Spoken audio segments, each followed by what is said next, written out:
कसाई कुल में प्रकट हुए थे सदन जी, तो उन्होंने पंडिताई का काम श्रेष्ठ नहीं समझा। स्वधर्मो निधनो श्रेया परधर्मो भयावहा। वो अपना धर्म का, ऐसे ज्ञानी महात्मा थे कि बड़े बड़े संत उनसे सत्संग करने जाते थे और ऐसी निष्ठा थी कि विचलित नहीं हुए, हाथ कटवाले विचलित नहीं हुए। जा रहे थे जगन्नाथ जी के दर्शन करने, तो संयम से चलने वाले पुरुषों के चेहरों में आकर्षण ही होता है। भिक्षा के लिए तो एक माता ने देखा तो आकर्षित हो गई, उसने कहा यहीं पा लीजिए भिक्षा। संत हृदय पा लिया। तो आप कहां जा रहे हैं? जगन्नाथ जी के दर्शन। तो अब तो शाम होने वाली, यहीं रुक जाइए, कल चले जाना। बड़ा भाव देखा, रुक गए। वो रात्रि में उनके पास आई, गलत भावना प्रकट की तो कहा तुमको तो ऐसा सोचना भी नहीं चाहिए, तुम्हारे तो पति विराजमान है। तो उसको लगा कि इनका आशय कहने का है कि तुम्हारे तो पति, अगर पति ना होते तो काम अग्नि ऐसी होती बुद्धि भ्रष्ट कर देती। आई और कहा तो पति को राधे राधे कर दिया, तो अब ऐसा तूने कैसे सोच लिया, तेरी ऐसी भावना। बोले अब ज्यादा हमारे सामने बाबागिरी नहीं, अब हम जो कहें वही कहो, नहीं तो हम जब पति को मार सकती तो तुम्हें अभी पूरी जनता से मरवा सकती है, तो उनका प्राण दे सकता हूं, धर्म से विमुख नहीं हो सकता। उसने मचा दिया हल्ला, लोग एकत्रित, देखो देखो ये धर्म करने का फल। मांग रहा था रोटी, हमने इसको बैठ के पवाया और कहा कि आज रात्रि यहीं रुक जाओ। रात्रि में रुका, हमारे साथ गंदा आचरण करना चाहा, पति ने विरोध किया, पति का गला काट दिया। और जाल रचने में माया को देर लगती है क्या? वो मुस्कुरा रहे थे। जगन्नाथ जी बड़ी सुंदर लीला की आपने, भक्त हैं उनके तो सामने भगवान, तो उनके संसार थोड़ी होता है।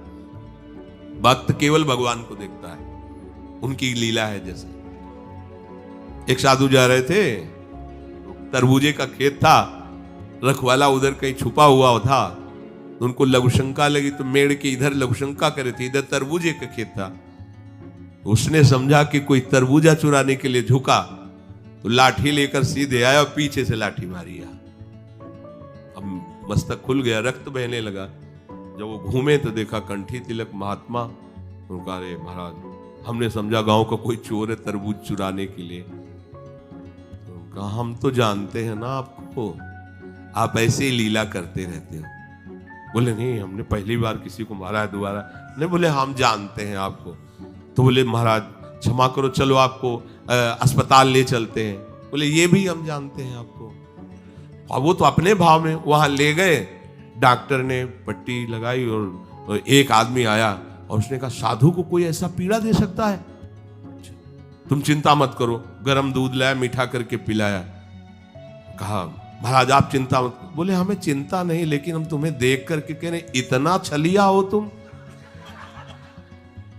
मतलब हमने क्या, दूध है, चीनी है, इसमें मिला दिया हमने, कोई और तो इसमें जहर तो मिलाया नहीं। हम जान रहे हैं ना, तुम ही हो पहले लाठी से मारा, फिर अस्पताल लाए, तुम ही ने पट्टी बांधी और तुम ही हमें दूध पिला। बोले महाराज नहीं, ऐसा ऐसा करके फंसा क्यों रहे हो हमको? हमने ऐसा। बोले हम तो अब तुम हमें भुलावे में नहीं डाल सकते, तुम ही हो, तुम ही हो। वो अपने भाव में है, वो सामने वाले कर।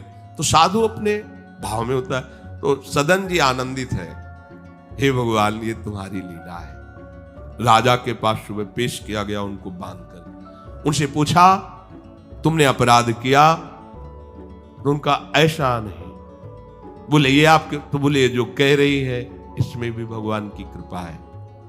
और वो इस बात को समझ नहीं पाए। एक बार उन्होंने कह दिया ऐसा नहीं, पर जब दोबारा ये तो सत्य कह रही, तो उनका ये भी भगवान की इच्छा, इसमें भी भगवान की कृपा है। तो बोले इनके दोनों हाथ काट दिए जाए। साधु है, प्राण दंड तो नहीं, इतने हाथ काट छोड़ दिया जगन्नाथ जी के सामने। हाँ प्रभु, हाथ तो वही ले लिए थे, ले जोड़ के प्रणाम करते आपको। वो आप तो सब जान ही रहे, अपराध नहीं, इसलिए देखो हृदय आनंदी थे इतने कष्ट में। और ये भी ऐसे हाथ जोड़ने को किया, नवीन हाथ जागृत हो गए। और भगवान प्रसन्न होकर के, भगवान जब बातचीत करते हैं तो यही बातचीत अपने से होने लगे तो आप नहीं सुन पाएंगे, जिससे होगी वही सुन पाए। भगवान ने कहा तुम्हारा हमारे प्रति तनिक भी रोष नहीं आया कि बिना किसी गलती के तुम्हारे ऊपर आरोप और ये दंड। बोले प्रभु हर चेष्टा में मुझे आपका प्यार दिखाई देता है। वो करके इतने बड़े महात्मा है कि जहां भयभीत हो जाएंगे भैया वो ऐसे तो हम धर्म से चलते हैं, पर अब सब जान जाएंगे, दंड मिलेगा, इससे अच्छा चल भैया जैसा थे। नहीं, प्राण चले जाएंगे धर्म। और कार्य क्या करते हैं ये, अपने कर्म को छोटा मत समझो, चाहे किसानी हो चाहे व्यापार हो, छोटी सी दुकान है, अच्छा है, नाम जप कर रहे हो, 10 20 50 100 जो भी मिले, आटा दाल नमक रोटी खाओ पियो, तुम्हारा परिवार आगे चलकर बहुत उन्नति को प्राप्त होगा। बेईमानी करके अधर्म आचरण कर करो तो भैया देख लेना, ऐसा होगा कि तुम सोचोगे कि हमने पाप किया है। सोचोगे एक दिन तुम्हें बैठ के रोना पड़ेगा अपने परिवार के लिए जिनके लिए तुम पापाचरण करते हो।